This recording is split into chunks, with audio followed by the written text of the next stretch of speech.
This video will be sponsored by SNHU.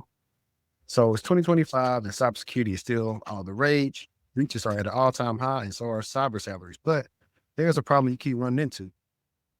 Cyber jobs you want to land are requiring a degree and you don't have one. Let me introduce you to today's sponsor, Southern New Hampshire University, SNHU. SNHU has a flexible online program that also touts one of the lowest tuitions in the country. SNHU is an affordable, accredited nonprofit university that has dedicated career advisors, webinars, internships, and wants to prepare you to enter or advance in the workforce. There's a 32% projected growth of information security analyst roles through 2032, and according to the Bureau of Labor Statistics, the median security analyst salary in 2023 was $120,000. In SNHU's program, you can learn about these critical subjects: cybersecurity foundations, networking, incident response, risk management, enterprise security, and more. As a cybersecurity professional, these are all important courses. If you would like to know more about SNHU's program, then please visit snhu.edu/TechTual or click the link below in the description. Welcome back to the TechTual Talk podcast. I'm your host, HD, and we got a return guest for you guys, none other than Certified Curls, aka, for y'all that know her, she is the lady engineer. And she decided to stop by tonight. They got a lot of stuff going on downtown Dallas. We've been kicking it, but for those of y'all that are not familiar with her, y'all like her. But first things first, if you're listening to us on Spotify, Apple Podcasts, you know what to do. Follow the podcast, leave us a review, help us out in the podcast analytics. And if you're watching right now, just hit the like button. And if you really like the content, subscribe to the Patreon. But Lise, it's been close to a couple years. 3-4 years since you was actually, well, technically our episode. You've been on panels before from time to time, but it's been a while. It's been a hot minute. And I think the last time I actually seen you was at Penstack. Penstack, yep. And that was, what, 2 years ago? That was about 2 years ago. Man, it's been a minute. It was. Because, see, the last year we all met up at Putt Shack. Oh, the putt thing. Okay. But I want to try a puttery. Oh, it's good. I went there at the Colony. Then they be doing like puttery R&B nights and stuff there too. I don't know. When we went, it's vibe. It's vibe. I like it. Yeah, I want to try. I'm definitely going back. Okay, for sure. Back. But now, guys, she had an iconic first episode with us. We're going to try to see if we can top that. But for the people who don't know who you are, can you explain who is Lise, or, as I said earlier, what's been going on with Lise? Yes, I can. My name is Lise, otherwise known as Certified Curls, online and on YouTube as well. I am a network engineer by trade, and I recently just transitioned to the network security side of things. So that's why I'm here to talk about as well that side. But yes, I have about, at this point, over a decade of networking experience. I started in the military. That's where I got my experience, and just been working private ever since I got out. I'm glad you said that, because there's a lot of allure over working in the public sector. A lot of allure.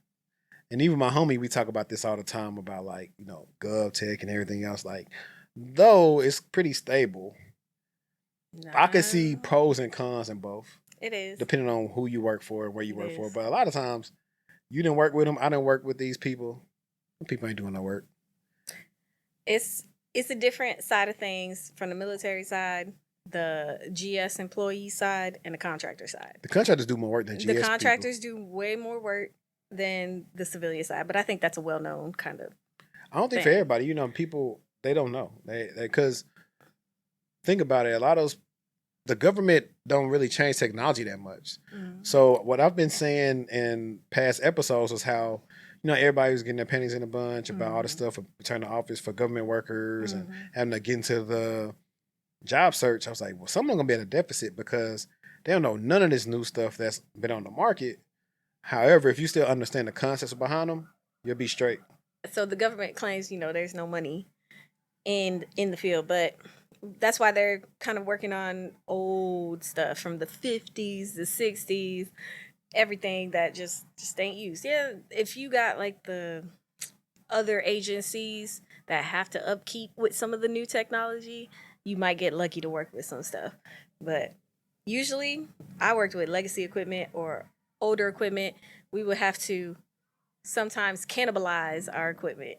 What we had to do, Yeah. manage with the old equipment. It was, hey, keep all your old equipment and take some parts from that old equipment and fix this equipment that we currently got, because they don't have any money to give us for anything new. That was most of my job in the military anyways. Crazy. Now, I do need to ask, and it's gonna sound like a silly question. What is the difference between working networking and then doing network security? So the difference between working networking is, I would say, heavily built on the actual infrastructure. So if you're working, depending on if you're working smaller companies, or a company that's operating out of a specific data center, which most of everybody's working out of some type of data center. Mm-hmm. But so you're working actually with infrastructure and building that infrastructure and maintaining it. Network security, at least in my side of network security, where I'm looking at, you obviously need to have a security background, not as in depth as the full, incidents or cyber or response or anything like that. I don't have to deal with that. But when you're dealing with network security, that's dealing with your VPNs, that's dealing with your firewalls, that's dealing with any type of access control that's going on to the actual network. Okay. So, or certificates, SSL, anything that has to deal with actually securing the actual network infrastructure itself. That's the main difference between it. And less hands-on, I would say, for sure. Now, do you also deal like with the WAFs and stuff like that? We do. So web application firewalls. We have one. I can't speak to them. That is obviously when it comes to dealing anything with the application side of things, I have very minimal knowledge on. But yes, WAFs are definitely. No, I was going to ask because, like, for us, when it's anything dealing with our WAF, we call like the perimeter defense team. And they're typically like the networking, but definitely, guys. Yeah, for sure. Like, you learn like a lot of stuff like that you can do application side with the WAF. Like, we use one of the popular services. They pretty much monitor everything, and they'll send us things and say, "Hey, we see a spike in traffic, yada yada yada. We're gonna look at it first, and then everything y'all need to look into it, and y'all look into it more." So like, occasionally we do go into the WAF and look at stuff, and we find out like a lot of times for us the biggest thing is like bots. Yeah. So people using bots and trying to shut down a network, and then they use like certain things that'll be from like a certain region, and they'll have a certain category of what they're trying to do, and so learn different ways. Like, oh, hey, you can block somebody by the ASN, and then you can specify for this region. Oh, okay, cool. And that works the same actually with just regular like next gen firewalls. They can do the same thing. Categorize. You can block by regions. You can block by, like, usually there's a standard block list. Like you got North Korea, you got Russia, you got China. Like, these are all kind of the standards that you would have. Countries of interest. Yeah, countries of interest. That's typical. So that you could do that as well if you didn't know. Yeah, and so also I want to ask you too, how has your networking career been since you've been in DFW? For those of you that don't know, actually I didn't really want to go into content creation to the end, but kind of connects because like I want to say, is that around the time you were getting out the military? Yes. Yeah, so it's like around the time you were getting out the military and you made all this content. And you was like, yeah, I don't know if that first video, if you're already out here, but I know you're saying I'm getting ready to move to Dallas. And it's funny how the algorithm worked. Like, it seemed like everybody started their channels around the same time. It's COVID, ain't nobody had nothing to do. So I started mine pre-COVID, before I came out to Dallas. COVID started my first year living in Dallas, which was interesting, very much interesting. No, was it the first? Yeah, 2020. COVID started 2020. Yep, my first year then, because I moved out here, I think in 2019. Okay. Or 2018. One of the two. Honestly, I can't remember. Probably was might have been 2019. It might have been 2019. Dang, if it was, you missed like the best year in Dallas was like 2019. Really? I moved at the end of 2019. Okay, never October, mind. It October. was like overdue. Like the beginning of the summer to like the end of it is like we had this group out here called UN Dallas, Mm-hmm. and it was a Slack group, so everybody was in Slack. Like Mm-hmm. it got so big to where shout out to More in Dallas, by the way. It started breaking out by sections. So everybody who stayed in North Dallas, like the Frisco, Plano, Carrollton, all that, we had our own group. So we was putting our own moves together. Like everybody's going like to Top Golf and the Colony. So so COVID pretty much ruined it. Yeah. Okay. We was going to certain people like they said apartment like, hey, I got my like the event space like in your apartment. Mm-hmm. Like we was like meeting up there. Okay, we was like grilling, swimming pools, Yeah. karaoke nights. Yeah. Like it was fun, and everybody was like professionals. So I did miss out on the fun. Yeah, because like a lot of people was moving, and they was like, okay, what's to do? And he put that together, and then like perfect. I met like all type of people like that summer. Damn. No, The last great summer, the last kidless summer. That's why I said that too. The last kidless summer. That's funny. I actually, when I moved, we actually lived in Dallas, like not North Dallas, but the actually North Dallas, not Frisco, Plano, like actually North Dallas, like off 635 North Dallas. Okay. When we moved out here, I had no complaints about it. I liked it. It was close to everything. So was you like close to like Addison or whatever? Yes. Yep. What's that street? Churchill and 635. Okay, I know. That was the apartment that when we first moved out here, that's where we lived out. So we was like, Addison was right here. We could have drove to the city over here. Like we was bam, smack dab in the middle. That's what I like about it. That's why I want to have eventually like my studio space. I want it to be in Addison. I feel like it's centralized. Yeah. It's a lot of eating spaces, a lot of stuff to do. A lot of food. And Beltline right there. Yep. All the food. We can go to Village on the Parkway, shoot AMC, Pluckers, Yard House, Sidecar, all the Stir. Food, everything is in Addison. Either that or Frisco. But how has it been? Like, I know you documented it, you'll go in your hiatuses, but how has networking took off for you since you've been the big D? So I would say I have had actually located in Dallas since I moved out here. 3 of my jobs, most of my jobs pretty much have all been centralized in Dallas.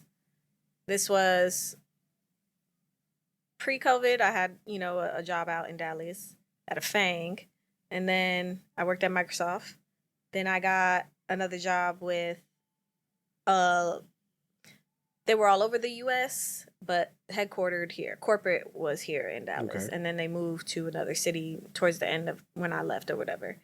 And then that was I would say that job was most of my documenting my journey through networking was with that job. And then I left that job and everything kind of just was remote after that because of COVID. And it was, I was interviewing constantly. I was getting job offers. Sometimes I wouldn't, but I would say the opportunities for sure.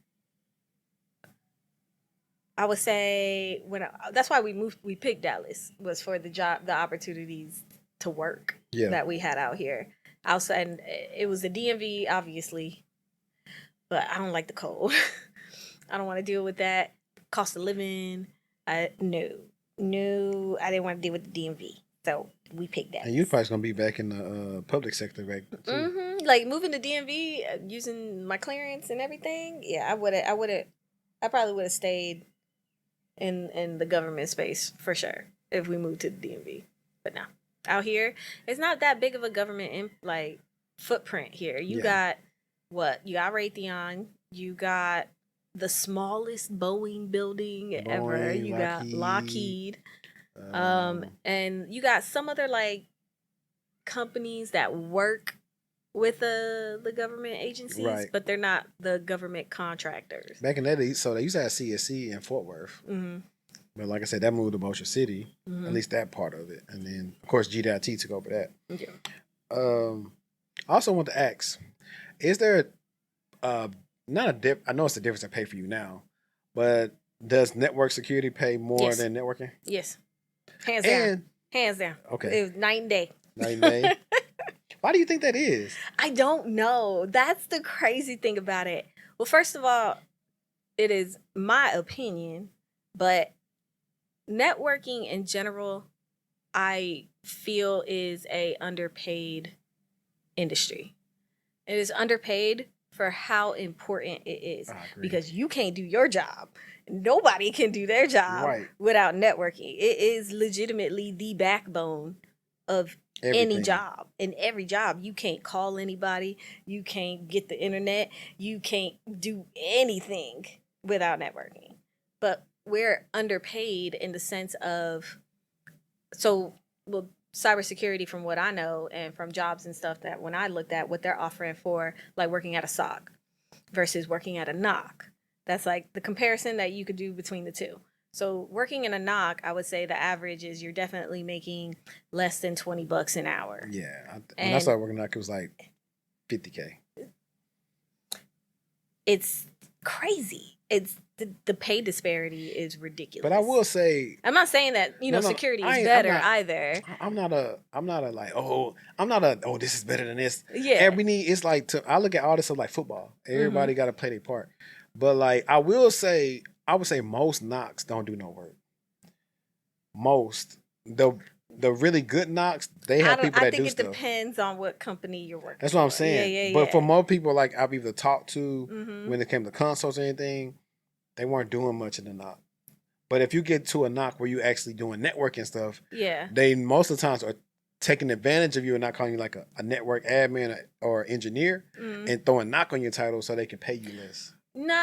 So any of the NOCs that I worked at, I didn't have NOC in my name. But it was, but I can't say that I have ever worked in a NOC as like tier 1. I never worked at a NOC at tier 1. And I always came in as tier 2, but because I had experience prior. Yeah. But so I can't speak for the tier 1 side of things, but I know in any NOCs that I worked, we worked, but it's ticket roulette. It's tickets. Ours was different though. Like, I found out I was in, like, it took me years to realize, hey, I was working in PCI DSS. But we didn't have tier 1, tier 2. It was just all us NOCs, and then we had my supervisor Jesse, who pretty much was doing everything with Splunk. Like, that's how I got introduced to Splunk. But all we really used it for was monitoring if transactions went down. That's when we like ran incidents and kind of did stuff. But like, we used stuff like What's Up Gold, and like we could log into like Barracuda Web. Like, we had these checks to do, but we wasn't doing much. That's the reason why I used to do all type of stuff you're not supposed to do when you work in a weekend job. Inviting people to come up there, walking around the Galleria and saying, hey, I'm good. So if page duty go off, I'll just accept it and drive back to the office because it was like 5 minutes away from Galleria. So that's what like pushed me to go to get my master's. I was like, bro, I'm waking up. Foregoing a social life sometimes because I knew I had to be at work for 7 a.m. on Saturday and Sunday. Oh, okay. Okay, yeah. And at that time I was staying in Little Elm. So I was like, bro, this ain't it, bro. This ain't it. Said no. But I was like, you know what? I moved out here. It's gonna work out, and it did work out. Now, to spin it real quick, I got this thing that I put on here. This or that tech edition, and we got a couple of questions on here. Rapid fire. Okay. Working on site or remote work? There's no hybrid option. No, for me right now, where I'm at, remote. Definitely. I mean, I think I can include hybrid in on site. Okay. I was gonna say 5 days a week. Okay. Me personally, remote for my job now. Okay. All right. iOS or Android? Android. I'm forever Android. I like that. I don't even know why I got my iPhone. Like I paid for it and I don't use it. Business TikTok. Kind of, but I don't even use it. Yo, you don't even use it? Nah, I was just like, bro, I should just cancel it because I really don't use it.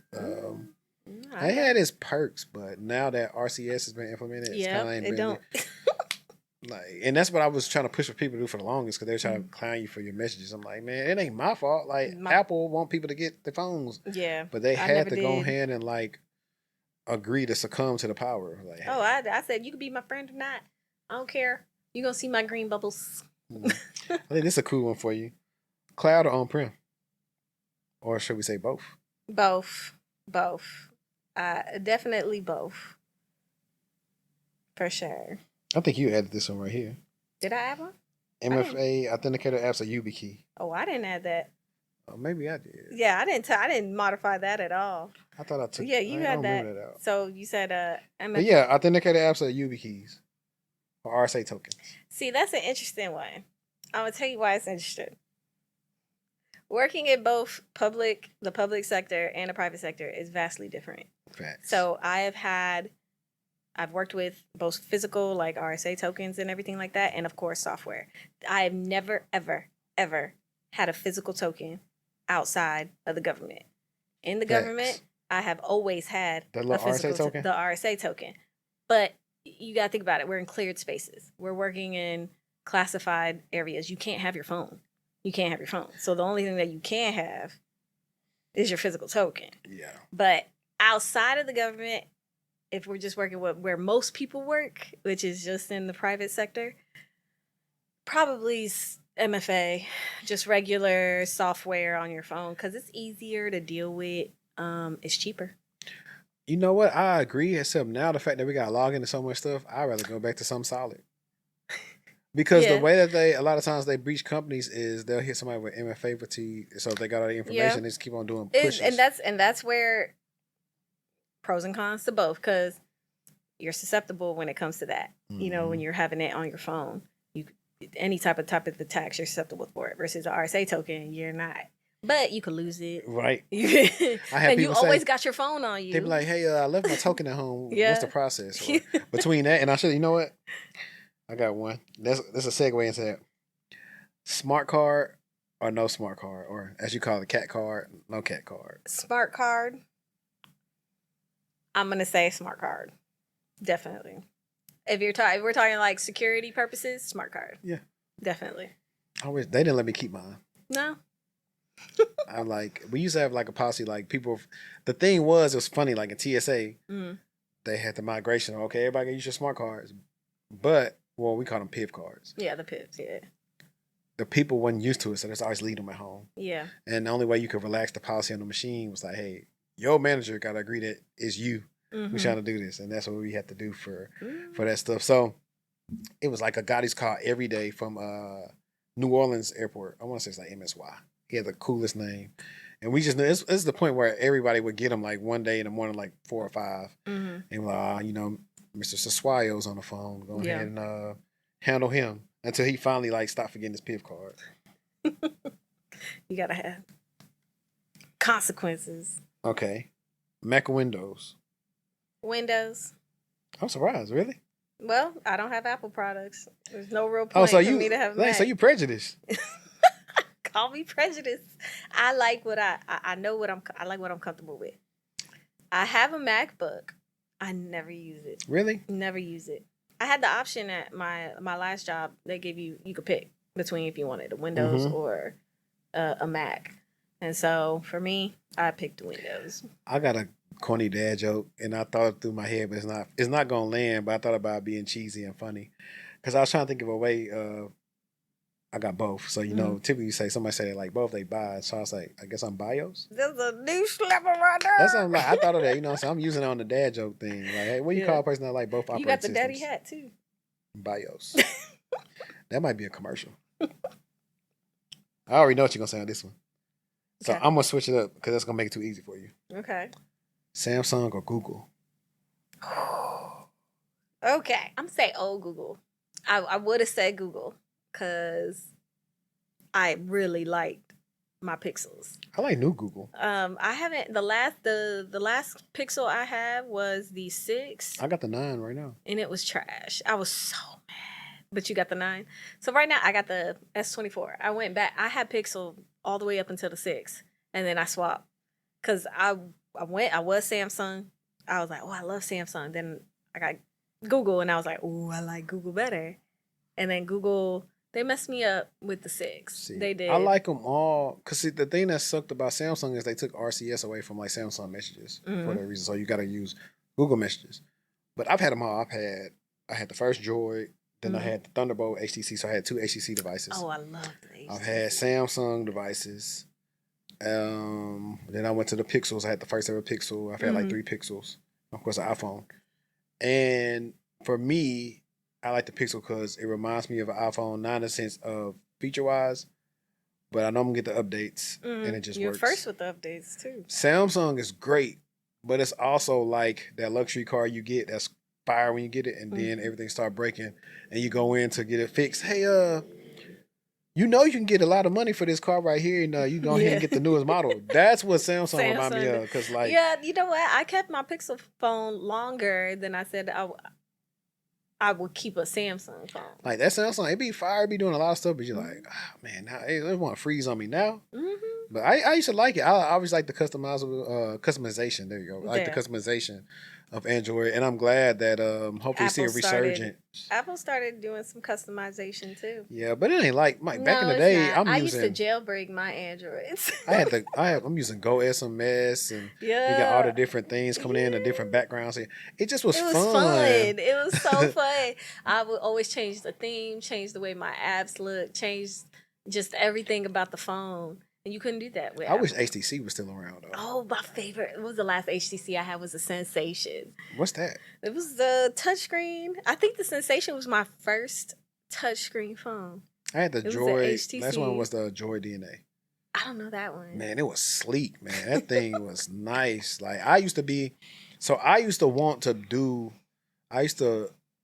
be like I used to watch a dude named Noah from Phone Dog back in the day. Noah. I used to watch Marquez back in the day, and somebody else. I didn't know, like now I'm doing YouTube. I wanted to review the phones, but I didn't know how to do the stuff. I ain't had the money to get no phones. But I used to go to the Verizon store and like I knew the processors, I knew the screens. Them people didn't even know it. I was like, they should hire me. You said, I know more than you. They didn't. I was entrenched, and I was like because we grew up through the blog era, so I used to follow blogs, and they're talking about like back when the Androids was coming out, this the code name. Yeah. Hey, like, because I had an older cousin. He worked at the cell phone stores for a long time. So me and him would talk about it. It's like, hey, you see, this the new BlackBerry. Oh, I forgot I had a BlackBerry Storm, too. Oh, the BlackBerry Storm. I had a BlackBerry Storm, too. You're such millennials. Without the ball. Man, I used to like the little click sound. But see, the first BlackBerry Storm was trash because you had to restart it like every day. It would freeze like every day. But I was like, I just was determined not to get an iPhone because I was like, bro, everybody got an iPhone. Everybody got an iPhone. I want to be different. Way. And I didn't see nothing special about it. I didn't see nothing. Honestly, I looked at the iPhone was for dumb people. And it wasn't and this is when it came out because it was simple. It was basic. Yeah. You look at it. It was just blah. Yeah. And you couldn't do nothing. There was like no customization whatsoever.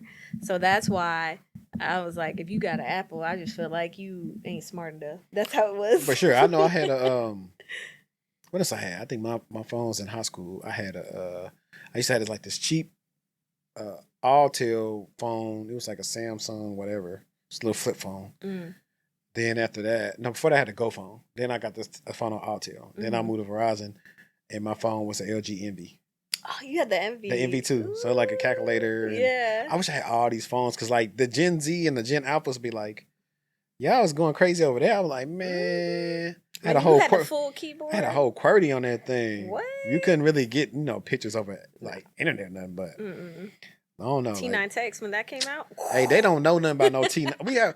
Listen, whenever I do my our live show and everybody come, low key gonna have like a T9 competition. I don't know how to text on T9. There's no way. So when I was T9, we had Metro PCS at the time. So this is when Metro first came out, and their phones was unlimited talk and text when they first came out for $30, I believe it was $30 or $40, and it was unlimited talk and text. And back then you had to pay for text. You had to pay. They don't even know about paying for text. And don't call me Pat. Man, those are the Sneaking on your phone. Nope. And then I used to get in trouble because I would always go over my text limit every single month.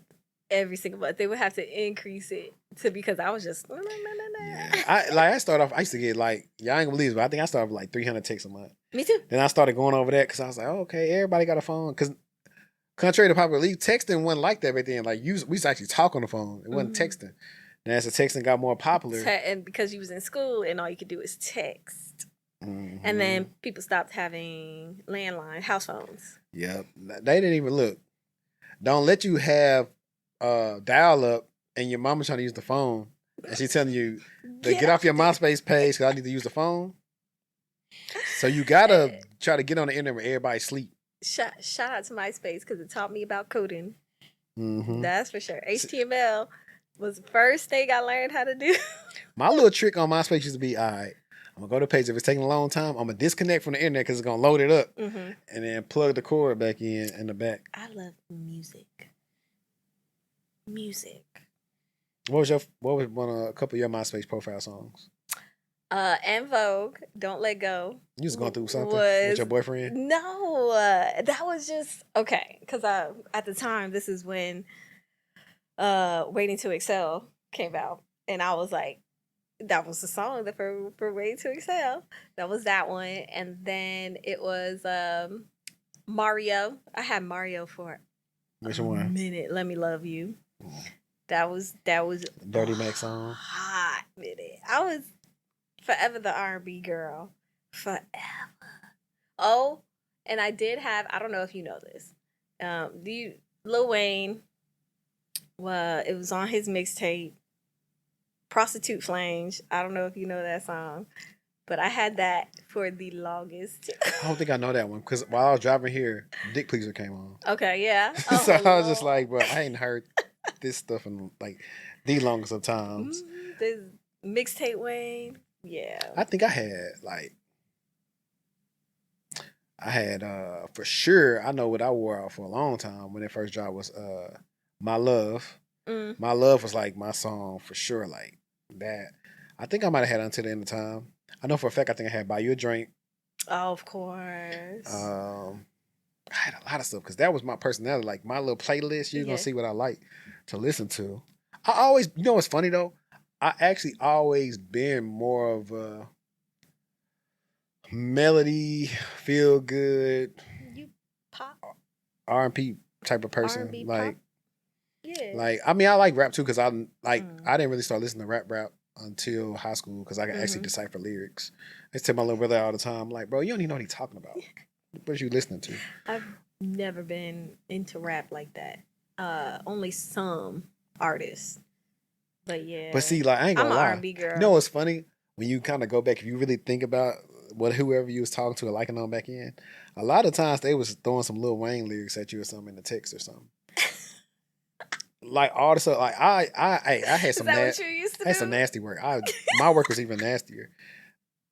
I would take because I knew I was one of a couple of black people. I grew up listening to NSYNC. Mm-hmm. I'd go find some niggas was NSYNC and them was singing about and put it in the text messages. I was like, I know she don't know what this is. I'm finna kill him with this one. I was look back on that and I was like, but that's stupid. Wasn't even original. It didn't matter. Dang. All I had to do was feel like it. Because you don't think about it. You don't think about it. I mean, music is how a lot of people express themselves like when they don't know what to say. So I mean, I think like that's the good thing about it. But no, between that and then I don't know. Like I said, that's why I need to do like a whole nother show like millennial memories, like waking up before school if you had like cable and like for whatever reason, Frankie J with Baby Bash Obsession is on TV. Like you know how they be doing on TikTok, like you getting ready for school and this banger was on. Yeah. Or you get home from school and all the same shows was on. I remember I used to come home from school. I don't know if you used to watch this, but you remember Jackie Chan Adventures? Oh yeah. Bad day. Yeah. That used to come on when I got off the bus. That was like the first thing that would come on the TV. And then it would be because Nick Jr. I think was still going on. It would be by that time until it swapped over to regular Nick. We was watching that. Shaolin Showdown. By the time I was getting home, Static Shock was still on TV. Static Shock. Superheroes. Yep. I actually want them to redo Static Shock. I think they would. Actually, live action. Yeah, I think Static Shock would be good live action. But see, I would have said Shameik Moore, but I think they can use they can do two people. They can do Caleb, what is his name, McLaughlin from Stranger Things. I never watched Stranger Things. It ain't one of my personal favorites either, so I'm not going to kill you for it. Or they can use my guy from The Shy. He's pretty much kind of like, he wasn't killed off, but he's off the show now. He played Kevin. He played the little brother of Keisha. I think he could play him. And it might be some other people, but you know them, they might try to go like light skin. If that's the case, use Jaden Smith. He could probably work. It got to be somebody funny, though. Like, he had his own type of Spider-Man type wit about him. He had a personality for sure. So, like, I don't know who they would use, but they got to find somebody.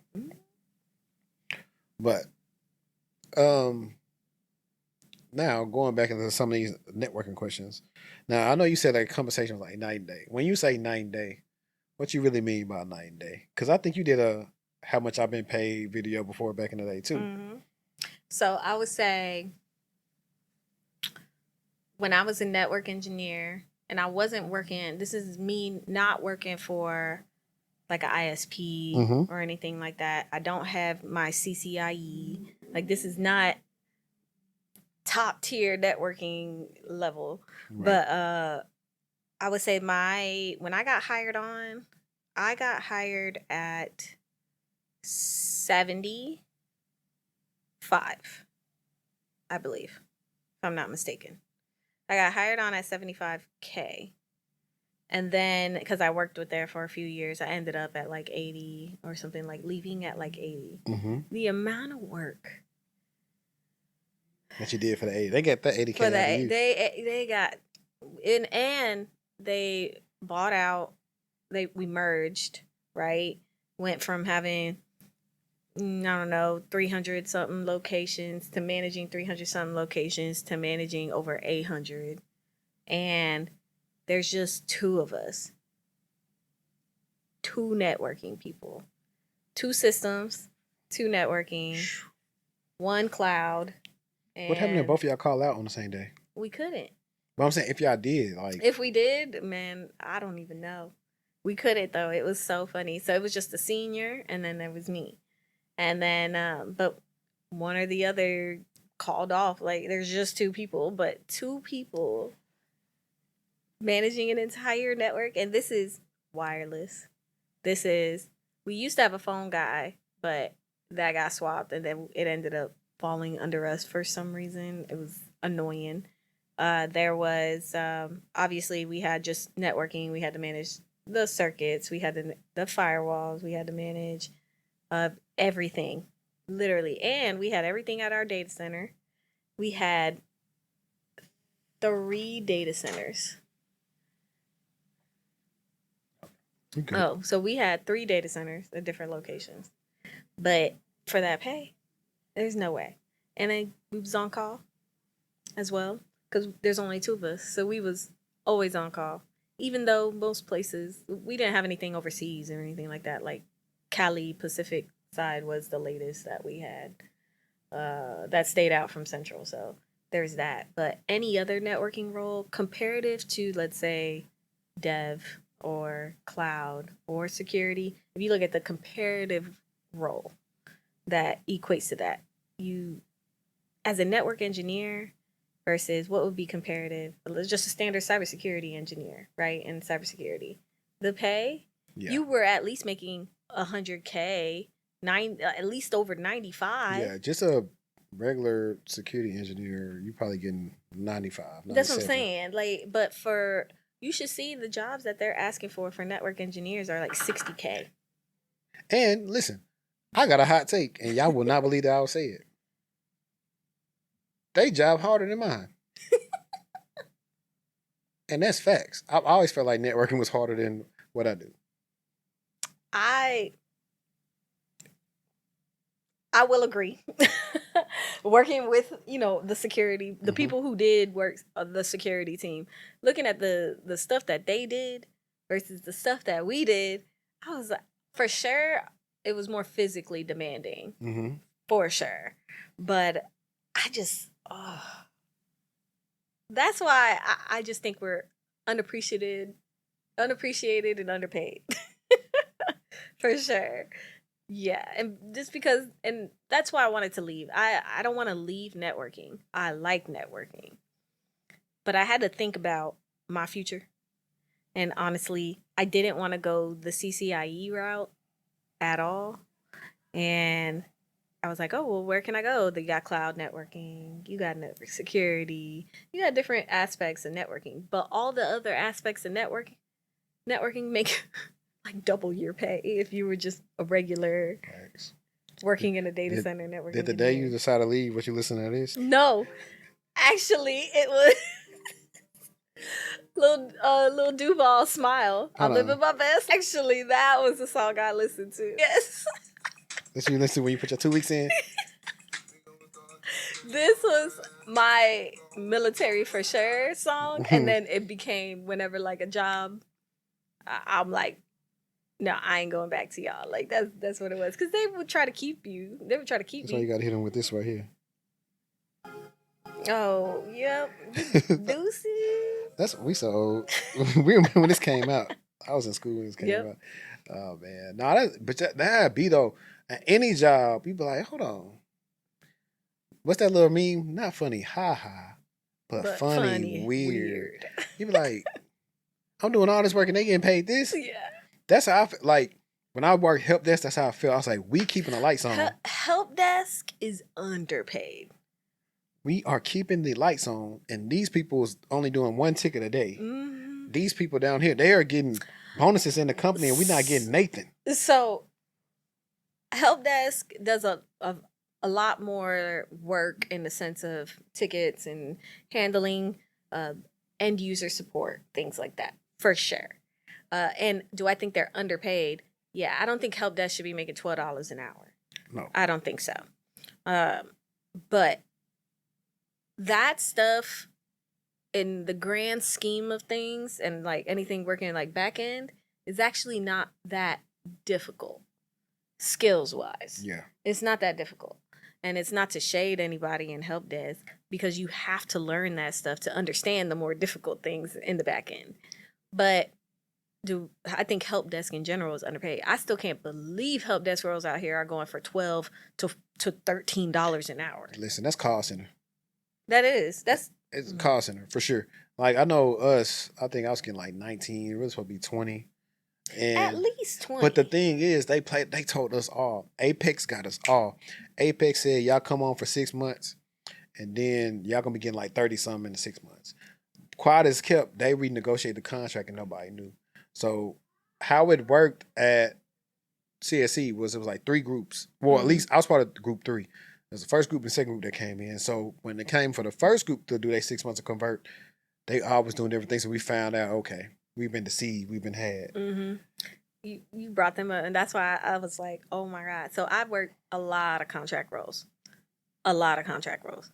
I would say I worked more contract than W-2 and or full-time. And out of all the contracting companies that I worked for, Apex was the absolute worst company I have worked for. I hope they're better. That's all I'm gonna say. Yeah. I hope they are better. Man, I was just like, bro, like this. Yeah. I They ain't gonna screwed lie. us over so bad. My mood was like when I left help desk, when I knew I was moving to Texas, man, I started talking to customers any type of way. Oh, me too. I was like, what you gonna do? I stopped being fake when I knew I was fed up. I did the same thing when I was working at Target. When I knew I was quitting Target, going to the help desk. You didn't care. Think about it. Y'all wanted me to go above and beyond for $7.75. Mm-hmm. $7.75. They wanted me to go above and beyond. I was dealing with a pregnant white woman, and she was mad she couldn't get someone on display. And I'm like, ma'am, the display is messed up. You can't get it. They don't want to be liable for anything happening to you into the display. Well, where's your manager? I was like, you go find him, but he's gonna tell you the same thing. And she got my name. I say, read it. Look, I'm gone. I'm gone. I don't know what you like looking at me like that for. And the man, I guess you was like her dad or something. He's older man. He said, I'm so sorry. I'm like, it's cool. It don't bother me. I'm gone. I'm like, they can stay here and deal with this, but for me, it's crazy. Now you can get above 15 an hour just working in the self checkout thing at Target. Yeah, inflation though. But There's if you a college kid though, something you can't even do anything with that. But I'm saying if you're a college kid though, and you getting like 17 an hour, and you getting a Pell Grant and some other scholarships at Target, or as they call it, Target, you straight. I ain't shopped at Target in months. Don't tell me Al Sharpton got you too. What did Al Sharpton do? They was rolling about the DEI stuff and all this other stuff. No, I didn't. That wasn't the whole Al Sharpton. Fuck Al Sharpton. What did he do? I thought he was the person that went and walked in Costco and said, "We gonna shop at Costco." I could be wrong. If he did, that was this year. That was this year. That was a couple weeks ago that he supposedly met with these people. But no, that wasn't the whole Al Sharpton thing. No, I just haven't shopped at Target because of, the whole thing that they decided to say no to. That I just don't understand why. Like, have a backbone. It's okay. It's okay. You know who surprised me? Who? Because I think didn't they? Was it Chase? It was because you used to work at Chase, right? Yeah. It was one of the banks, one of the financial institutions came back and was like, essentially, nah, we ain't doing It's that. probably JP Morgan. If it's gonna be JP anybody, Morgan, yeah, it was if JP anything's gonna Morgan. be JP Morgan, because if you Yeah. look up JP Morgan history, it's messed up. Yeah, they came back and they're like, nah, we're not changing anything. And then they were the first ones to do it, and I was just surprised. I was like, damn. Yeah, I mean, for my part, it was a good company. I just didn't like forcing people to come back into work. But it's always because old people at the helm. RTO thing. Like, I get it though. When you go, I don't know if you probably passed their campus in Plano. It's right by Legacy West. Yeah. Very nice. I'm talking about you can go eat there. They got daycare for your kids if you need it. I think you get like 10 free days to bring your kids to the daycare, and after that you probably got to pay. But I was like, nah, for certain people like me, it ain't gonna work. But back in the day, before they was tracking how long you was like active at work, I probably was scanning out about 12, head back to home. That's what they would do, like actually checking. Yeah, because they wasn't checking how long you're there. They just want to see you back. Because we worked off of VDIs. So I was like, I ain't like I got to bring something like home. So I was like, cool. I know what my meeting is. As long as I'm home by this time, I'm good to go. So, so I had this thing right here talking about AI network security. Have you seen AI kind of not come for your job, but any enhancements or any products and network security that you could think of? So I wouldn't say I haven't seen anything drastic outside of the normal, I would say, machine learning that's been in place that I've worked with when it comes to any type of automation. That's where it's been a thing. It's not like it's brand new, but it's new. I mean, AI is new in general. Right. But let me see. The most common that I've worked with when it comes to any type of, I guess, AI-ish is like SolarWinds. Okay. So, or handling, like their configuration manager. So, especially because we had hundreds and hundreds of devices, and we had set up loading in all the configs and stuff. If we need to push out a configs to multiple devices at once, we would do it that way. It had status uptime, status updates. Like if it was reports, reports was like we didn't have to parse through and try to find something. That's what I have ran into personally when it comes to any type of using AI and stuff like that. Well, but it's pricey, so I think that's why I haven't ran into it much. At all, because it can get a little pricey. I mean, think about it. They're using powerful computers to power the AI. Yeah, and then you have to also tell it what to do. That's why I'm not. People seem to have this fear that AI is going to take their job. I don't really see that happening anytime soon. I think in some instances maybe because the AI agentic agents that some of the things have been built for us, like they can kind of like be autonomous. Yeah, but I don't think they're gonna do a good job. No, because at the end of the day, you still need human intervention when it comes to this stuff, because AI is biased to whomever. Yeah, that's what we talked about last episode. Like, it's definitely biased. Is biased. It was like, don't tell ChatGPT you black. They could change all your answers up. It is. So that's where it's it's so new. It's new when it comes to technology, and everybody's coming out with new ways to deal with AI. AI is getting better. It's improving. But do you want to have that be in charge of your most sensitive information? That's the whole big thing. It's like, okay, well, what if wherever your LLM is connected to, it get hacked or something? And it's also, because AI pulls data, from multiple sources. Let's say you're working in a position that you're dealing with a lot of sensitive information. And let's say you're a person of power, in a position of power in a company, but you have your sensitive data out there, and AI, somebody could just use it for nefarious reasons and find your sensitive information.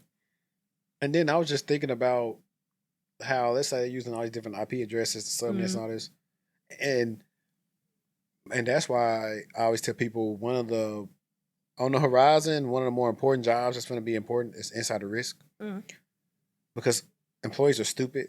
They'll take sensitive information to put in their own chat GPT. Yes. So Signal.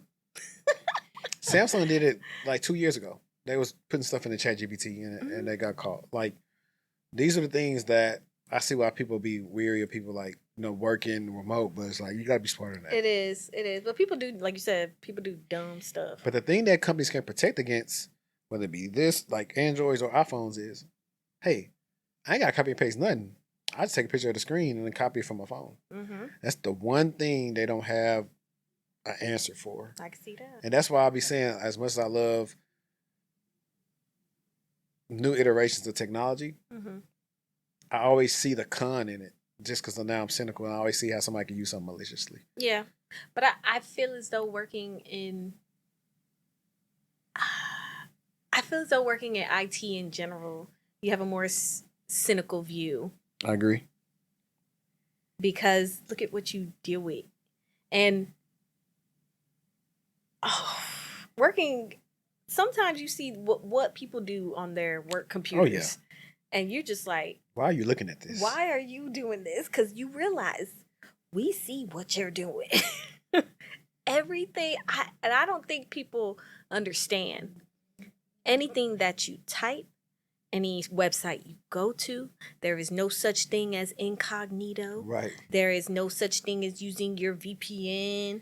There is nothing that you do on your work computer that we don't know your about. footprint is all there. Like, yes. We was working on, Zscaler blocked the download or something, but we were trying to just verify if the person actually searched for this thing to download it.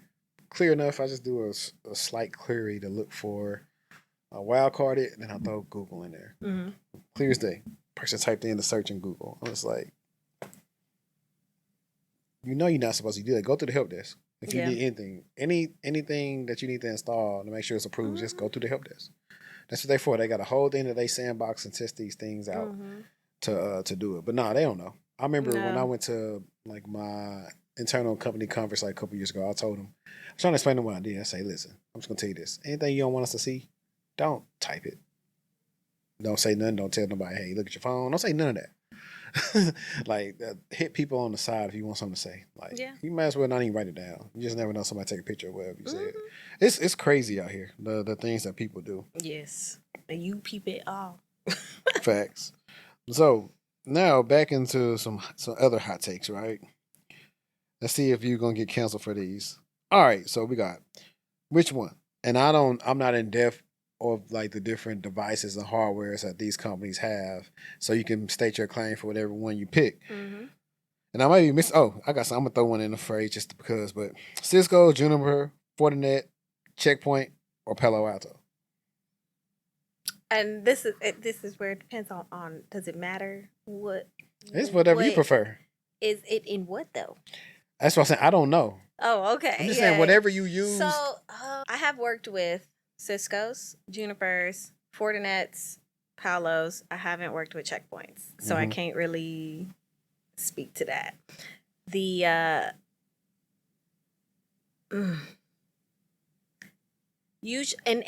and I've never worked in a position where all of one specific vendor has been used.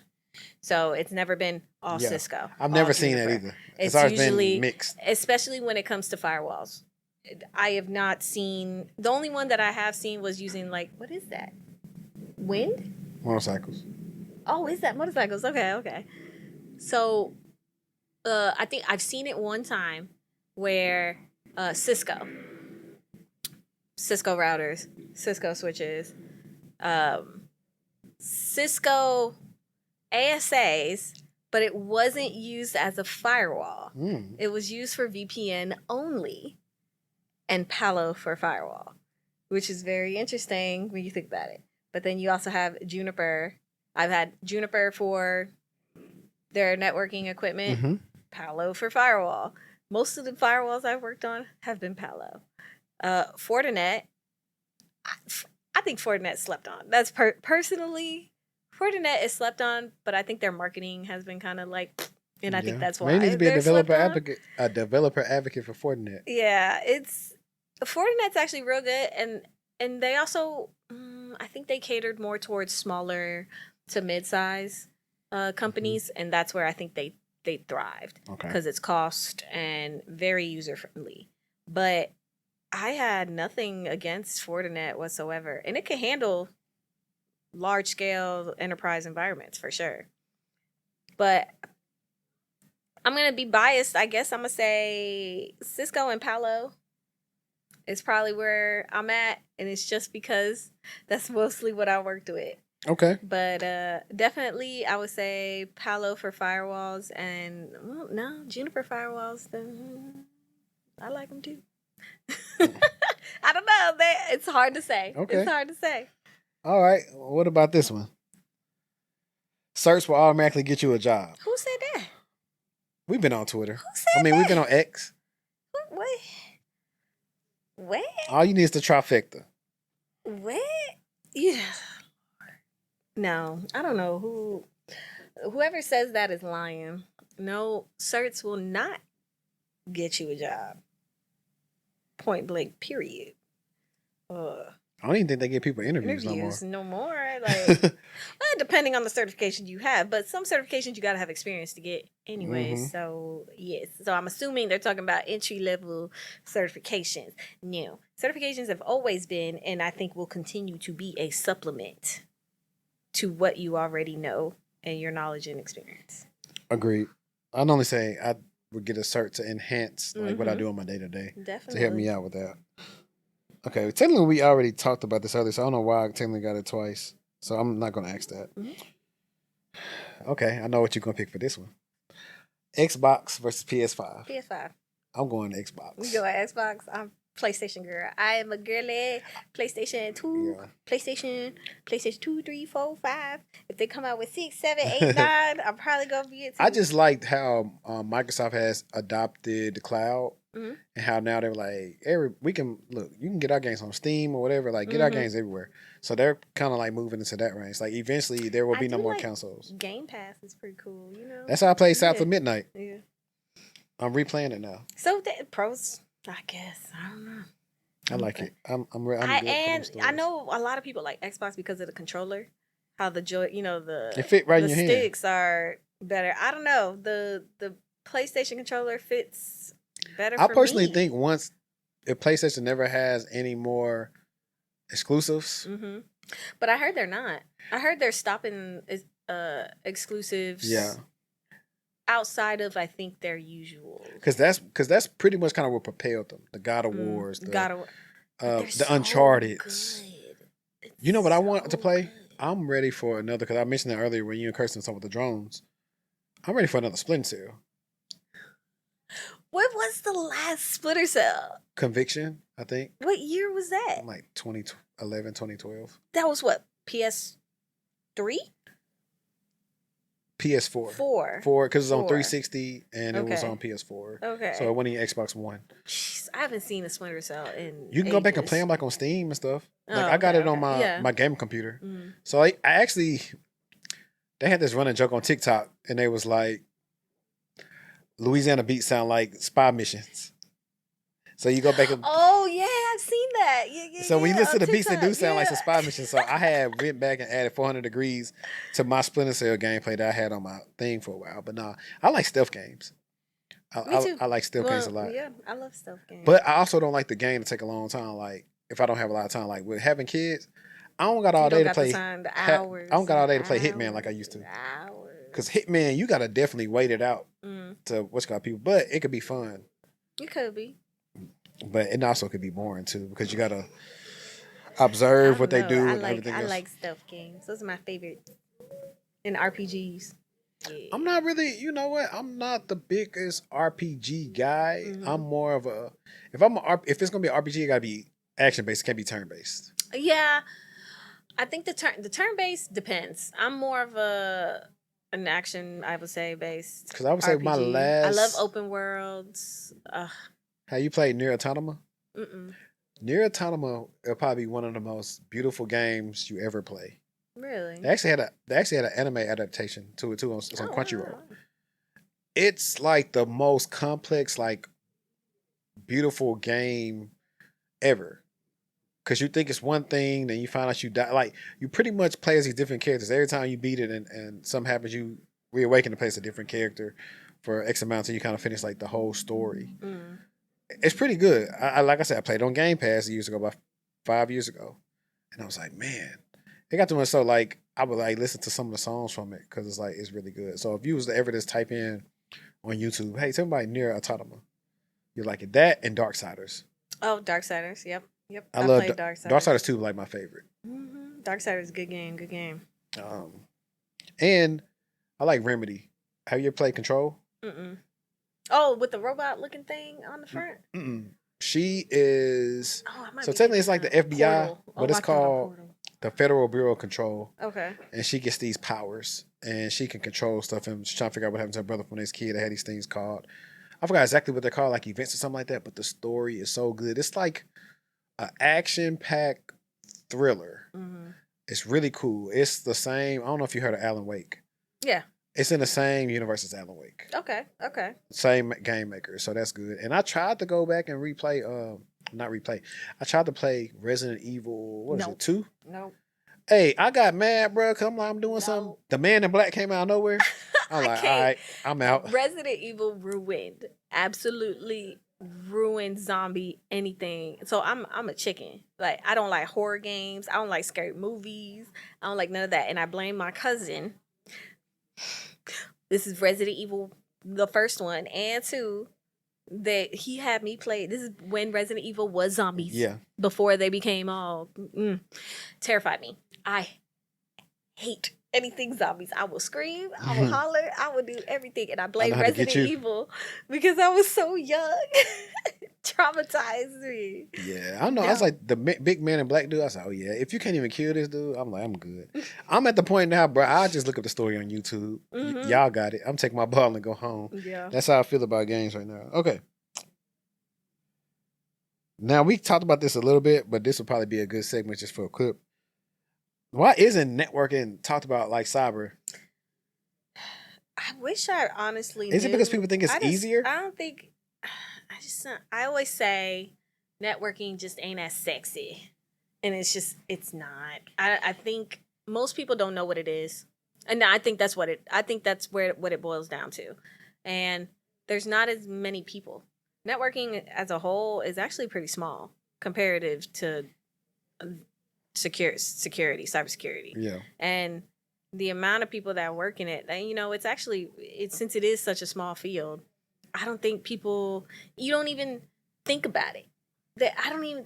In college, there was one course that was about networking, and it wasn't just networking focused. Really? It was overall like PC focused, with a smidge of networking. But that's like all it was. But I had more security and like cybersecurity courses than I did with networking. I just honestly think it's because people don't know what networking really is.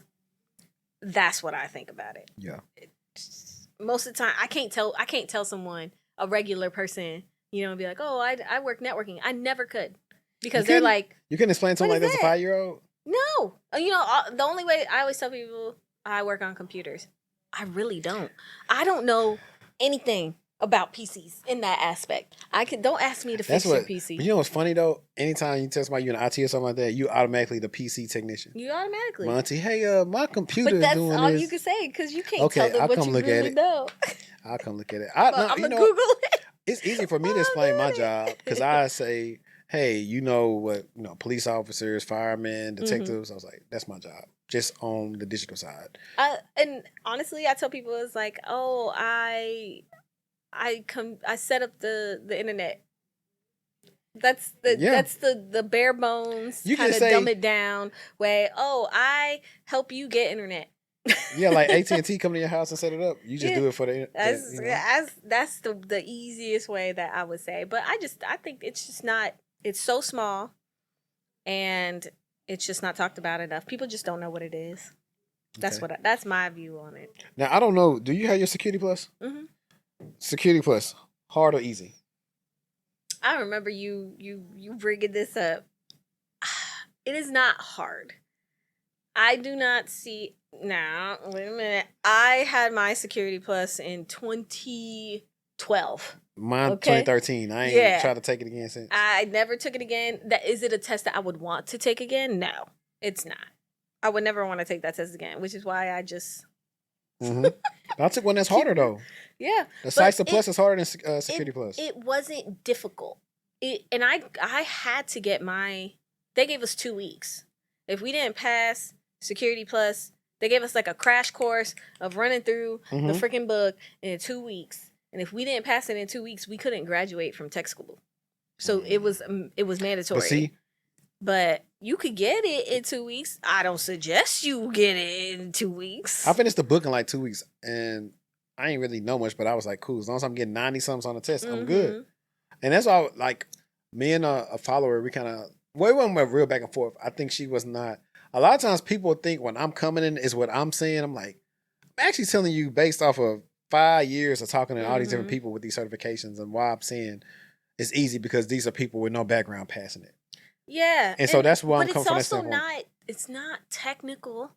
It's not, you read it, you take some practice questions. It's memorizing, honestly. That's They why got a couple it's of not, like performance-based questions, but yeah, but it's not. I got all them wrong and still passed. I passed with a what, 8, 12? See, that's higher than mine. I think I Yeah. had 7. What if it was needed I think 750? it fit 750 to pass. I had put like 780 or something like that. But never mind. I ain't gonna say what it was. We in tech school we had Y'all was helping each other out. yeah, we had the answers. We had dumps. We had dumps too. Yeah, I had and dumps that's for the what security class. I would I have passed it just because we only had a few hours a day to do it. Would I have passed it? Probably not. If it wasn't for those dumps. I don't. Yeah, for sure. I mean, that's what I tell people. I said, I'm for people getting them. I was like, I just want you to know it don't mean much. It don't. I don't think so. Security Plus is a useful certification, especially if you're trying to be in like GovTech. You need it. It's kind of what it is. Do I think you will use the information that you learn from Security Plus in all of your? You probably won't remember anything that you even read. So no, I don't think it's I don't think it's hard. So yeah, I guess that is a hot take. And this is not shading. I know people are bad at taking tests. That's not what this is. Like, I know every test is hard for you if you're bad at taking tests. But as a test as a whole, no, I have taken harder. Yeah, and the secret to passing the test is just study the stuff you don't know. Yeah. That's what I do. Select the best answer. I got a good one for y'all. Network Plus or CCNA? CCNA. Really? Yes. I'm agreeing with you though. Oh, okay. Because yes, we tell people you don't need Network Plus, and we were saying you don't need the Network Plus don't mean it's not okay to know the stuff in Network Plus. But CCNA definitely hold more weight. CCNA holds more weight, for sure. CCNA opened more doors for me than any certification that I ever had. Once I had, like, when I had my CCNA, I was getting calls, like actual interviews versus not having it. It actually opens a lot of doors. And the information that you get, and it's not, and people, I think, get caught up on the Cisco name of it, but that doesn't matter. The information that you get in the CCNA is not just Cisco specific overall. It's everything. It's everything. And honestly, CCNA or the JNICA or CIA, whatever, Juniper's equivalent, same thing. Yeah. Same thing. Yeah. What else? Are there any other like this Palo Alto? I say Palo Alto. Do they have any like entry level certs? Yeah, of course. Yeah, they got entry level certs, but it's not the information that you have is not detailed enough for networking as a whole. Any type of like Palo Alto cert is supplemental to your networking knowledge because you won't really understand all the material without having some type of networking background. Because at the end of the day, what's firewalls are networking. Yeah. Ooh, I got one. This is it's not a hot take, but I thought it'd be funny to spring this on you. Now you can plead the fifth if you want to. How would you explain subnet to a fifth grader? How would I explain it to a fifth grader? Just like in as much layman terms as possible, like the goal of it, and or what is it? Ooh, um, well, what is it? Well, see, that's where I am not the subnetter queen. I use a calculator. Hey But Siri, if you had, call JB. yeah, oh, that he explains it so well. Like he got subnetted down to a T. Do not ask me anything that's not like a /24 or 32 because that's easy. You know what I'm saying? Who don't know? I still ain't got 32? it down. I'll But Google it. it's essentially everybody has an IP address, right? Or requires an IP address to function or connect to the network of some sort. That is your, I don't know what you would call it. Not your name because that's your Mac, but it's your where you are, your Would it be? innards, I guess.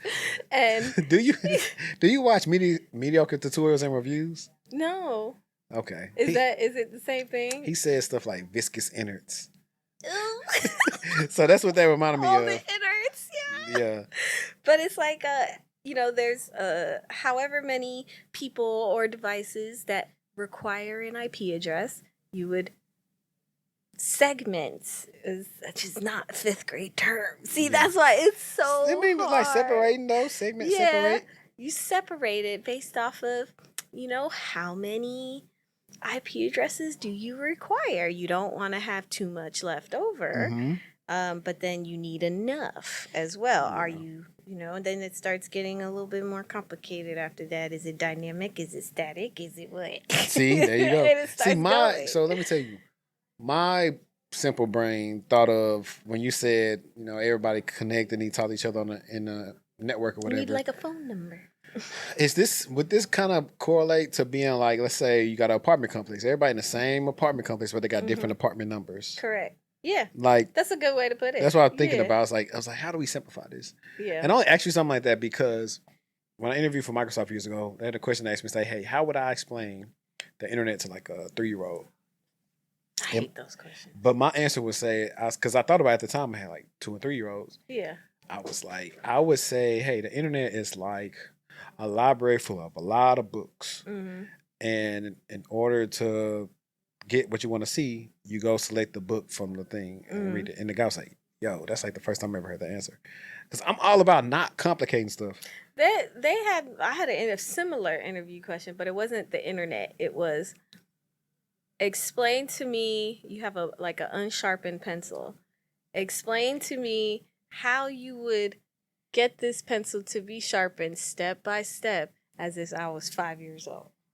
That I got that question on the interview before. Yeah, because they're trying to see your thought process on how you think. It was like you're troubleshooting essentially. Yeah. This pencil's broken. How will you sharpen it again? Ugh.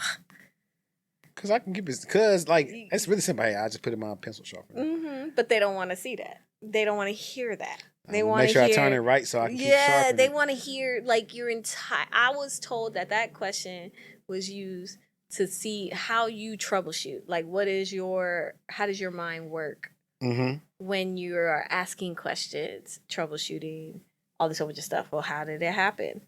How long or how pointy or, how did it break before?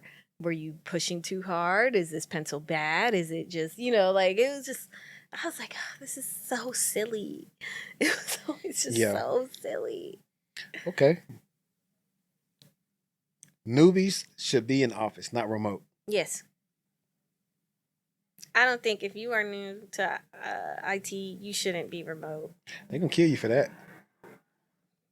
Why should they? Why should they? I'm just messing with you. I know why. I have an idea. You learn soft skills and you learn. So obviously you need soft skills if you're going to be working at IT because you need to learn how to talk to people some type of way. You don't need to be the most, I have to talk like X, Y, Z, but you need to know how to talk to people. You will be dealing with end users in all aspects of it. You're going to be talking to somebody. But you also have people next to you. As you're learning, you can reach over and be like, hey, I don't know how to do this. Or somebody's doing something right next to you. Hey, I want to, can you show me how to do this? It makes it so easy. You could physically, especially if you're dealing with equipment, you have equipment there to work on. You don't have that at home. You have a lot more distractions at home than you do in office. And True. you can't learn. Look, you sound like a boomer. Yeah. But so, and I don't see myself going back into office, but I've been working remote for a hot minute that my routine and everything that I have set, it would throw me. I don't even have clothes to go back into an office. Don't ask me. I do not want to buy office clothes whatsoever. But no, I think you are new. You're a newbie. Do not be hung up on having a remote job. You can do pretty much every IT role can be remote. Facts. It pretty much. So yes. You know what I want to hate when people hate the saying, getting it out the mud. But I feel like you got to. A lot of people don't even have enough cachet to want to be remote. I hate when I see a person with no experience. I'm only open to no. Be open to stuff that's right by you. Everything. Now, unless you guys see you can't walk or you got a disability, by all means, I understand. But if not, take what you can get. Yes, literally, take what you can get. Like worry about the rest later. The good thing about it is that, well, at least in our field of work, take what you can get because you only need a few months of experience. Yeah. And leave and get a higher pay. You can double your income after 6 months of working in a help desk if you want to. I give it a year. Work a year at help desk. Learn everything that you can. But 6 months to a year at help desk, get another role, and you'll make double what you're making. And go from there. But no, I don't. And you said that. Look what I thought about. That's that deli shit. That's what I thought about. I think that's what Houston. Is this? Yeah, it's B King. Okay. He died. What? He did die. That whole Texas. That'd be fun if I could really start the pot off with something like this. They'd be like, hold on. This is a nasty song. Like, turn up. I'm like, let me turn into this. Most people probably don't even know this song. Get that bread, get that head. Then leave. I love the peace out. Club go. This make you want to have speakers in your car. Just start bumping. Whoever's still in there, they be like, what they listening to? I don't know. Ain't nothing like some good down south music. But no, that's what I thought about. You talk about it didn't leave. I'm like, hey, for sure. Because I be telling people like, man, just get your experience and we'll double it. And that's what we do. Like for a lot of people. Job hop. Facts. I'm like, this is the only field where you can go work somewhere 6 months and then go double your salary somewhere. And honestly, people say, oh, you interview, they look at you being at a job for 6 months. And I was like, no, because it's so common. It's common, and like people know when you're starting up, like it don't matter. Now you gonna bounce. Some of the places with that culture where they want people to stay, they look at it a little different. Well, hey, they see that you stayed there a year and this and that. I'm like, well, hey, that was different. I always say, if you look at this job right here, I was almost there 4 years, and I was like, I only left because I brought another child in the world, and I got an offer I couldn't refuse. And they be like, you know what? I ain't even mad at the fam, because I'm like, that company not finna give you that. I forgot how much my raise was from going from Opta to G, Goldman Sachs. But I was like, they can't give me that. I gotta leave and come back in order to get that. So I was like, but I ain't saying no names. You said you got the coolest story for I ain't saying no names. I ain't gonna say the coolest. Nah, it was weird. Or the best. It was weird. But I got the best story to say about this. Because I ain't gonna say no names. So, and this goes with being a woman in this space, and you have to deal with odd men. I'm gonna just call him. He was odd. That's all I'm gonna say. But I was new. I was new. I was a newbie, and we all went out, to dinner, right? And this is just kind of the culture of overseas in the military. But it was IT general. This what they did. And so we went out to this restaurant, and everybody, people drinking. It was chill. Again, I don't know anybody here. I just got here, so I'm new. And it was one of the sergeants, I would say, which there was many, So we'll just say Mhm. that. And who, was at the table, and he was like, "Oh, do you want would you like a lemon drop?" Right? They were doing lemon drop shots at the table. And I was like, "No, that's okay. I don't want a lemon drop." He's like, "No, no, no, no, no. You should have a lemon drop." I was like, "No, thank you. I really don't want a lemon drop." And he was very creepy in general to anyone. If you had a vagina, he was on you. Like, it didn't even matter. It didn't matter how you look, pregnant, not pregnant. It didn't matter. He was one of them. If it had a split here. Yeah, and he had. Never mind. I'm not gonna describe him, but but so he came out. The waitress. Everybody comes out to the table, and I'm minding my business, just listening to people talk. Like, she's getting the order, and he reaches over and points, and he's doing the order. He's like, "And a lemon drop for the lady." I'll never forget that day. But the way everybody just started, like Looking at him. laughing. And my manager, my supervisor at the time, he stepped in and he laughed and he's like, "Nah, she said no," and all this whole bunch of stuff. But it was like they clowned him so hard. But it was so bad. Like, when you used to leave your unit or whatever, you would get like a plaque, right? And it would have like your nickname or something funny. Was it said one for the or lady? whatever. It had lemon drop on it. And I remember when I got it, I said, because your supervisors are the ones that make it for you. And they handed it to me and it said lemon drop. I said, "Oh, I hate y'all so much." Because I was weirded out. Yeah. That's creepy. And at the time I was what, 19? 20? Yeah. And this man is like 30s. You know what At I'm least he saying? won 50. Oh my God. I was like, "Please stop. Like, you're creeping me out right now." And I'm new. Oh, and then I learned that he does that a lot. He was very weird and uncomfortable. But I was, "Let me drop for the lady." I ain't gonna lie, they've been having this thing on Facebook. They've been asking about like what's the professions that's like I think like a turnoff or something like that. And I wanted to repost it and say military for sure. Because they ain't shit.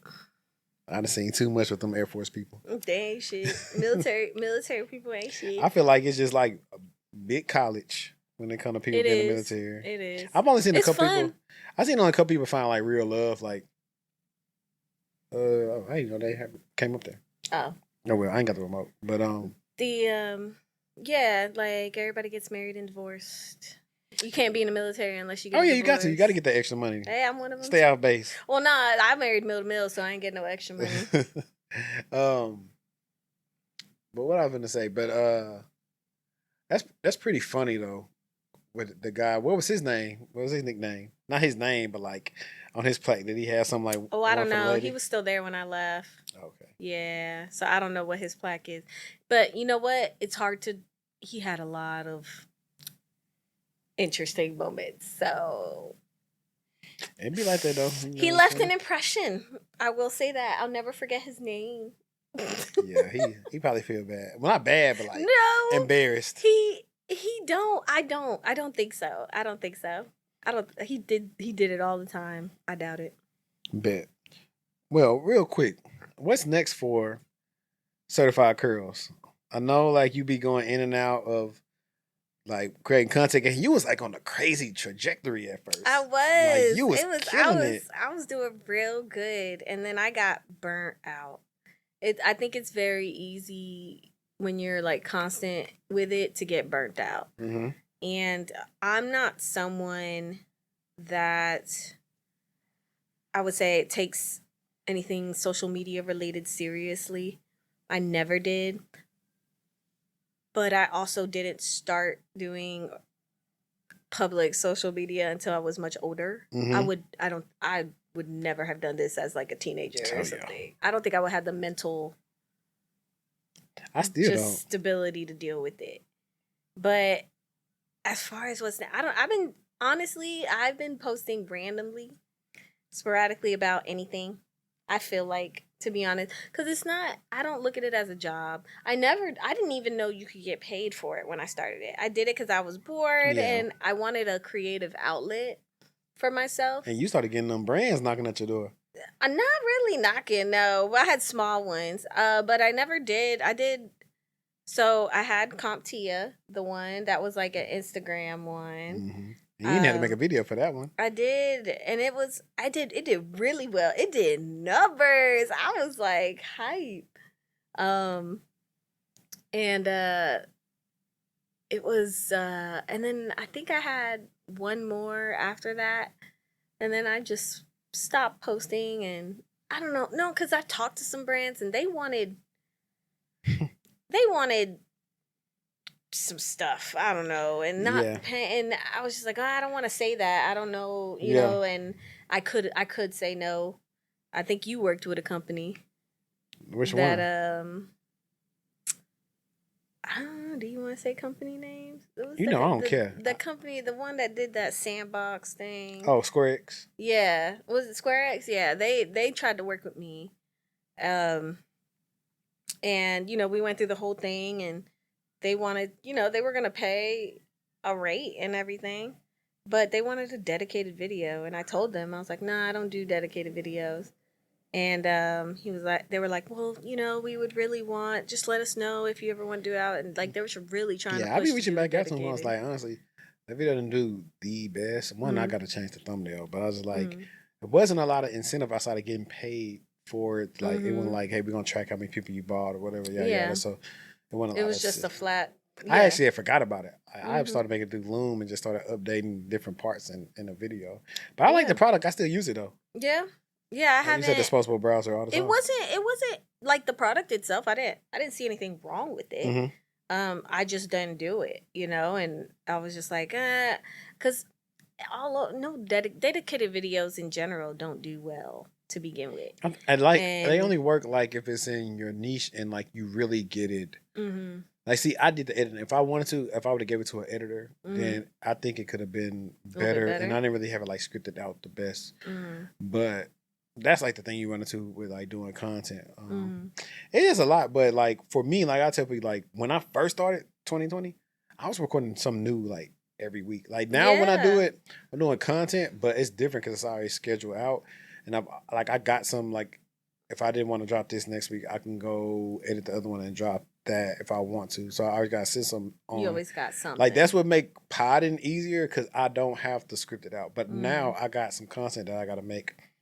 That's gonna have to be scripted out because it got to be effective and get the right customer to me. But that's not too hard because I've been doing it for a while. Like once I did that LinkedIn Learning course, I learned how to script. I learned how to make content professionally, and that's the whole reason why I did the course. I use it as pretty much an internship. Yeah, that's good. You know what? You should do one on network security. I'm gonna tell them. Nah. They'll give you a good advance. Nah. No. I'm always want to be like, I don't teach. I don't know. I'm not the one. It's funny. You get paid more to teach for whatever reason. Oh, really? Yeah, because you can charge what you want to. Yeah, I can see that happening. Yeah, but you could be the new network Lise. You heard of network Chuck? Well, this is network Lise. No. I think he probably got like 1 million subs now or something. I don't know. But nah. Funny enough though, like I really be wanting to do my podcast, like other podcasts. Like I low key want to name this podcast. Like you was talking, I said, bro, I should name this One for the Lady. This like they'll be like, bro, what is this? What are they talking about? One for the Lady?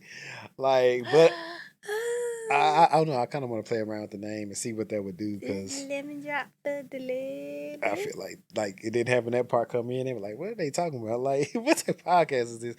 But I know like you were trying to figure out like what else you want to do.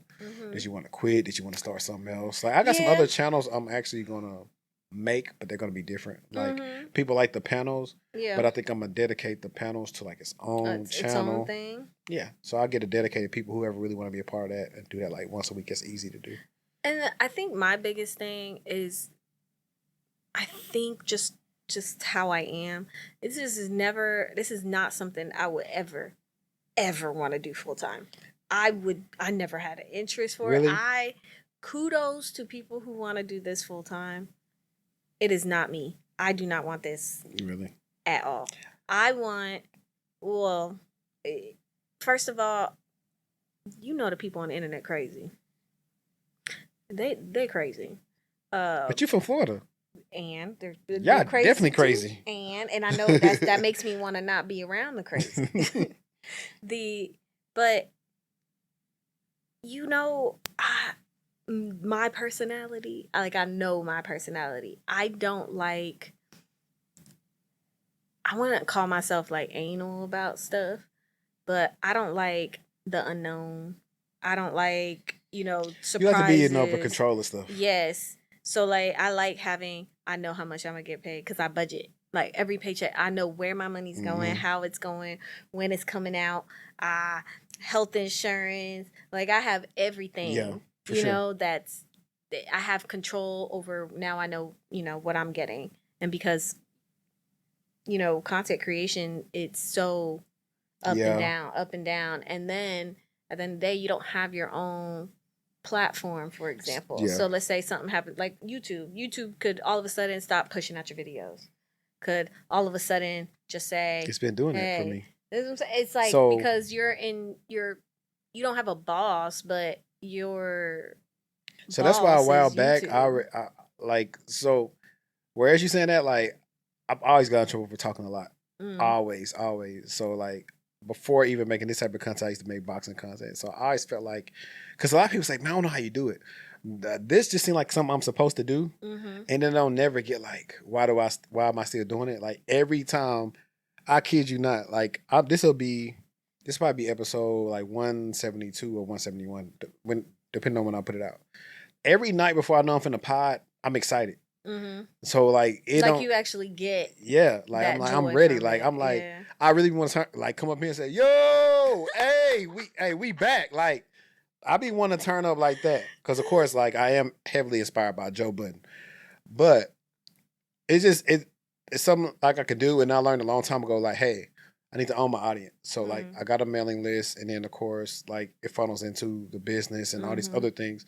So I've like really studied the creators that's been doing this 10 plus years and how they've done it. That's why shout out, join the Discord. We got the Discord going on. And that's the way. Like if you can find the people that support you and you've been helpful for them, it don't matter. Because I've had people that's booked with me like, yo, I'm finna buy a service because you didn't gave me so much free game. I feel like I just gotta buy something. So I've had that. But it has its ebbs and flows. But I don't know. I think it's pretty cool because you can do that, then you can leverage it into other stuff. Like I definitely want to. I definitely want to roll where I'm at a company where I could be an advocate, like a cybersecurity advocate, where like I can just go talk because like that's easy. Yeah. Like I've built that skill set over the last 5 years. But then you can adding that to your resume would be beneficial for you to travel to different places, maybe schools, high schools, colleges. One of the things Destiny and I was that. talking about, I was like, hey, why we don't apply to go to conferences as like a media company? Yeah. And see what we can get out of it. Yeah. Because I was like, so that's something we're going to do, but I want to go to the actual like vendor ones. Not like, I mean, I wouldn't mind if like Afrotech pay for me to come, but like, I want to apply to SplunkConf as a media company, see what they'll pay for. See which one of them needs some brand ambassadors. Yeah. Like Hacker Valley, they work with all these different security companies. Like, we right here. We got y'all. So, I don't know. I think end goal, maybe. It's not nothing like soon, because like for me, look, got a family. Benefits. You got to think about, benefits. Like, benefits is hard to give up. Listen, I'll be to the point where I be telling the companies the salary may not be everything I want, but like, hey, what the benefits looking like? Good. How much y'all pay of it? Yeah. Because like if y'all pay for all the benefits, I'm straight. Because that's what my company does. I don't pay for nothing. Man, benefits for me is like what, 11 to 100 a month probably, just for medical. That's not including all the other stuff. So I was like, bro. Yeah, I got lucky because I don't pay. Well, they pay for medical, so like I don't pay for medical. I don't pay for dental. I don't pay for vision. Like they pay all that. Yeah. And the only thing you pay for, like if you have like family and stuff, then you'll pay for. Yeah, but it probably won't be as high as like it's not as else, high. No, I'm with all that because I'm just like, hey, I'm like a real parent now. That's stuff I like. Oh, how many PTO you gotta days? Think about, yeah. Oh yeah, like that's what I was grateful. Like this company right here, when my son was born, I had 3 months off. And not every company does that. Goldman Sachs gives you 6 months. Dang. You can get a whole new job and then quit and come back. For real, man. But at least Tell everybody where they can follow you at. Oh, Even though she's kind of like a recluse at times. I am. But it is Certified Curls on YouTube, and I got rid of my IG. So I have a personal IG that I post on, and it's I am Lise, with 2 E's, I believe, at the end. I have a TikTok, but it's nothing. I'm not even gonna. It's Certified Curls on TikTok too, but I don't really post on it for real. That's just YouTube. Certified Curls on YouTube, and I am Lise on IG. Bet y'all already know where y'all can find me at, guys. This has been another insightful episode of TechTual Talk. I hope y'all enjoyed it. And yeah, send us more questions to answer. Leave us a voicemail. And we got something big coming up for y'all soon. We got an in-person live event. It ain't scheduled yet, but y'all gonna definitely want to make y'all way down to Dallas to come. But until next time, let's stay textual and we out. Peace. Bet.